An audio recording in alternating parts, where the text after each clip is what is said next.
சற்று முன் வெளியான தகவல். ரேஷன் அட்டைதாரர்களுக்கு இது கண்டிப்பாக முடிக்க வேண்டும். இல்லாவிட்டால் உங்கள் ரேஷன் கார்டு ரத்து செய்யப்படும் என்று கூறப்பட்டுள்ளது. அதை பத்தா பார்க்க போறோம். மறக்காம நீங்க லைக் பண்ணிக்கோங்க, சப்ஸ்கிரைப் பண்ணிக்கோங்க. ரேஷன் கார்டு வைத்திருக்கும் அனைத்து குடும்பங்களுக்கும் இந்த மாத இறுதிக்குள் இந்த அப்டேட்டை முடித்தே ஆக வேண்டும். இல்லாவிட்டால் ரேஷன் கார்டு ரத்து செய்யப்படும். நாட்டில் உள்ள ஏழை எளிய மக்களுக்கு உதவுவதற்காகவே ரேஷன் திட்டம் செயல்பட்டு வருகிறது. அந்த வகையில் இலவச ரேஷன் கிடைப்பதை உறுதி செய்வதற்காக ரேஷன் கார்டு வைத்திருப்பவர்களுக்கு கேஒய்சி சரிபார்ப்பை மத்திய அரசு கட்டாயமாக்கி உள்ளது.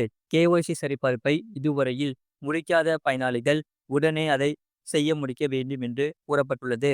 ரேஷன் திட்டத்தை நிறைய பேர் தவறாக பயன்படுத்தி வருவது கண்டுபிடிக்கப்பட்டுள்ளது. நிறைய பேர் போலியான ஆவணங்களை கொண்டு ரேஷன் கார்டு வாங்கியுள்ளார்கள். கேஒய்சி சரிபார்ப்பை முடிக்க உங்களுக்கு 2 ஆவணங்கள் தேவை. ரேஷன் கார்டு மற்றும் ஆதார் கார்டு. இவை உங்கள் மொபைல் எண்ணுடன் இணைக்கப்பட்டிருக்க வேண்டும் என்று கூறப்பட்டுள்ளது. ரேஷன் கார்டு கேஒய்சி சரிபார்ப்பு நிலை. இதற்கு இந்த கேஒய்சி ஆனது ஆன்லைனிலும் விண்ணப்பிக்கலாம், ஆஃப்லைனிலும் விண்ணப்பிக்கலாம். தமிழ்நாட்டில் ரேஷன் அட்டைதாரர்களுக்கு கேஒய்சி சரிபார்ப்பை முடிக்க அரசு தரப்பில் சிறப்பு ஏற்பாடு செய்யப்பட்டுள்ளது.